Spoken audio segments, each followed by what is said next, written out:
Baiklah, bismillahirrahmanirrahim. Assalamualaikum warahmatullahi wabarakatuh. Eh,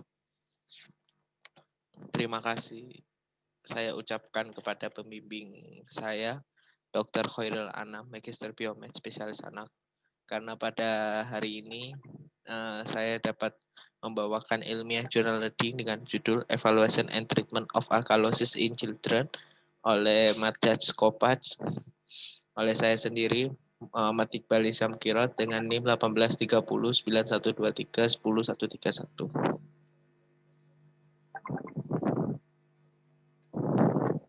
Oke, secara terminologi kita harus memahami dulu apa itu pH, PCO2, asidemia, alkalimia, asidosis, dan alkalosis.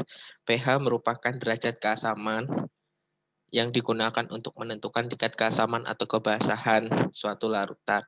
Sedangkan PCO2 adalah tekanan parsial karbon dioksida atau pengukuran kadar karboksioksida dalam darah arteri dengan nilai range normalnya 35-45 mg air raksa. Asidemia merupakan kondisi pH di bawah normal atau kurang dari 7,35. Alkalimia adalah kondisi pH di atas normal, itu di atas 7,45.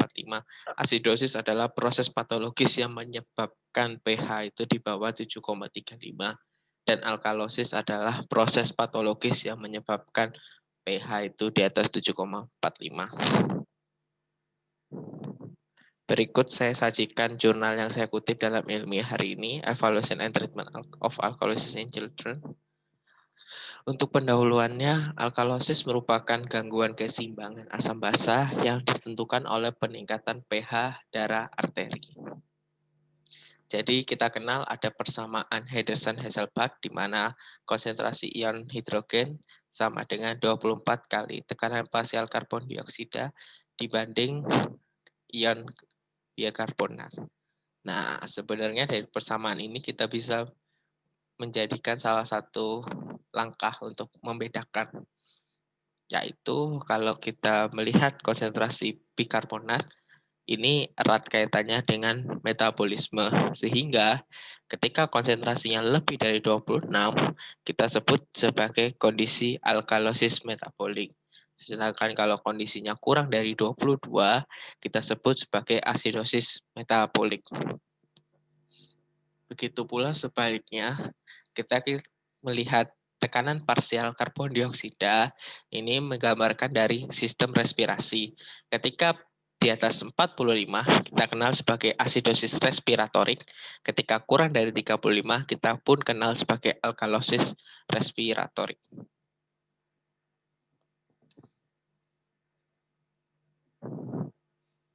Berikut saya sajikan patomekanisme dasar dari alkalosis metabolik. Ketika konsentrasi ion bikarbonat tinggi, maka akan menyebabkan pH serum meningkat. Kenapa? Karena konsentrasi ion bikarbonat yang tinggi akan menyebabkan konsentrasi hidrogen yang tinggi. Konsentrasi bikarbonat yang tinggi akan menyebabkan konsentrasi hidrogen yang rendah, sehingga akan menyebabkan pH-nya meningkat. Nah, pH yang meningkat ini akan menyebabkan kondisi hipokloremia ataupun hipokalsemia. Proses ini dapat berlangsung bolak-balik. Bisa satu sisi hanya pH-nya meningkat, bisa satu sisi pH meningkat bersama dengan kalsiumnya rendah, ataupun bisa pH meningkat bersama dengan kalsium dan klorin yang rendah. Hal ini kemudian menyebabkan kondisi hipoventilasi alveolar, di mana nanti akan memunculkan manifestasi klinis tertentu, yaitu hiperkapnia. Sedangkan alkalosis respiratorik sendiri kita kenal terbagi menjadi dua berdasarkan patomekanismenya, yaitu stimulasi dari kemoreseptor sentral, yaitu di pons ataupun di sistem saraf pusat, dan stimulasi dari kemoreseptor perifer yang di arcus aorta ataupun di badan karotis. Kenapa alkalosis respiratorik bisa terjadi? Karena ada hiperstimulasi atau kelainan baik dari kemoreseptor sentral ataupun dari kemoreseptor perifer. Untuk kemoreseptor sentral yang paling sering didapatkan adalah kelainan-kelainan yang berasal atau disebabkan oleh kondisi-kondisi tertentu seperti keracunan dari gram negatif, sepsis, hiponatremia, disfungsi liver, amonia, kelainan dari sinyal pusat kortikal, psikogenik, dan sebagainya. Sedangkan untuk yang perifer, ini erat kaitannya dengan mekanisme kompensasi tertentu di mana kadar PCO2 melebihi ambang batas normal ataupun ada kondisi-kondisi dari peningkatan dari ion H+,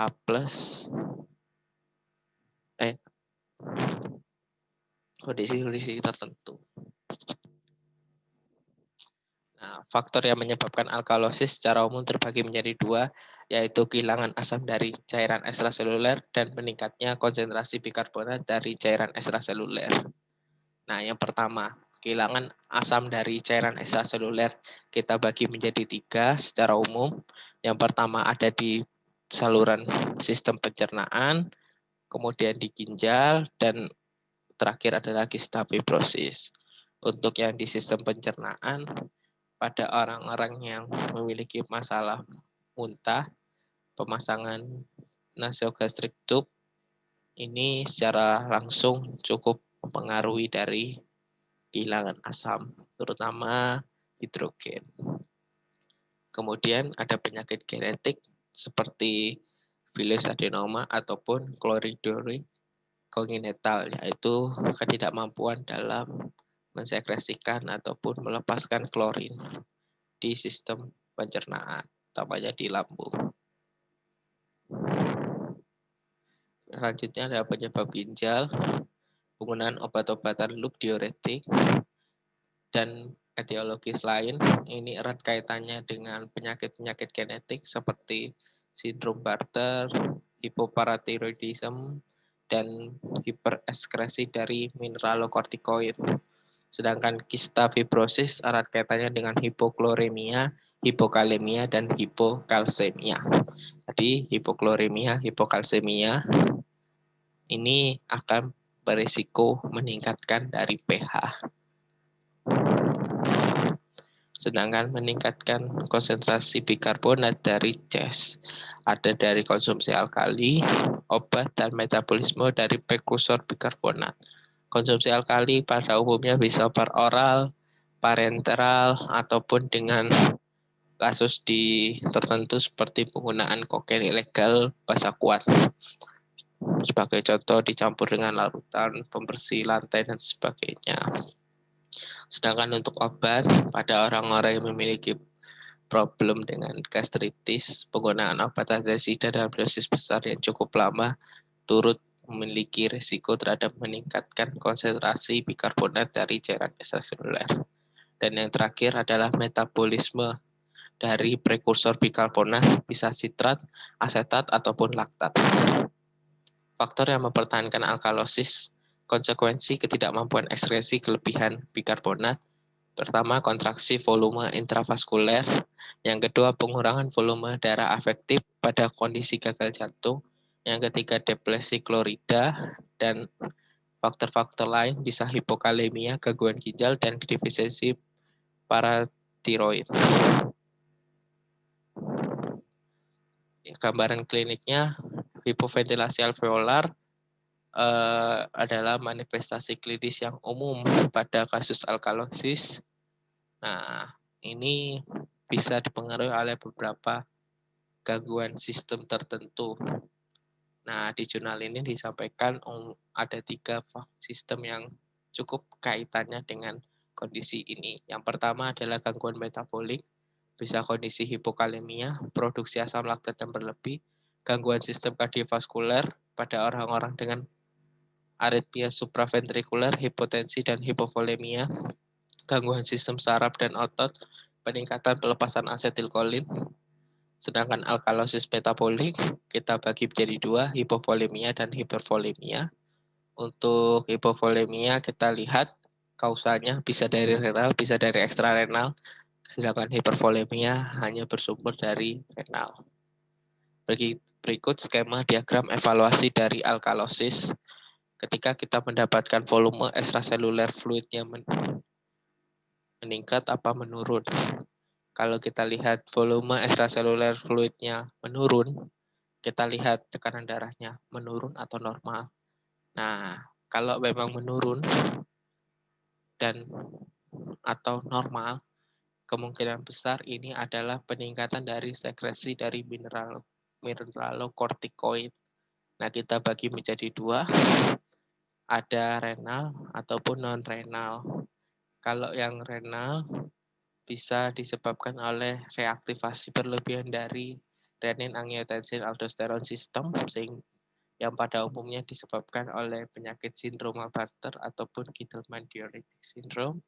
Sedangkan untuk non-renal kita kenal sebagai kondisi-kondisi tertentu, pemposalan di GI tract, vomiting, diarea, ataupun penyakit tertentu, Willis adenoma. Sedangkan meningkatnya extracellular fluid, nah ini kita lihat apakah dia meningkatkan dari tekanan darah ataupun tidak. Ketika tekanan darahnya meningkat, ini akan menyebabkan efek dari meningkatnya mineralokortikoid. Bisa meningkatkan aldosteron, bisa menurunkan aldosteron. Kalau menurunkan aldosteron, kita sudah berpikiran bahwa ini adalah Cushing syndrome. Sedangkan ketika meningkatkan aldosteron, meningkatnya renin, kita sudah berpikiran bahwa ada persoalan di bagian prerenalnya. Dalam artian identik dengan LVG yang menurun drastis. Bisa ada stenosis ataupun hipertensi yang malignan. Kalau reninnya menurun, tapi aldosteronnya meningkat, kita sudah berpikir bahwa kemungkinan besar itu adalah primary hyperaldosteronism. Sedangkan normal blood pressure ini akan menurunkan mineralokortikoid sehingga menurunkan aldosteron, menurunkan renin, sehingga pada umumnya adalah exogen base-put alkali syndrome. Kesimpulannya, terapi alkalosis adalah pengobatan kausalatif dalam mencari etiologis penyebab. Prognosisnya bergantung pada penyebab yang mendasari dan kondisi klinisnya perlu diawasi ketat. Jika tidak mengalami perbaikan atau terjadi keparahan, tidak lanjut, tidak boleh ditunda. Daftar pustaka, Kopech 2018 Evaluation and Treatment of Alkalosis in Children, Journal of Pediatric Intensive Care, dengan nomor 2 tertera. Terima kasih.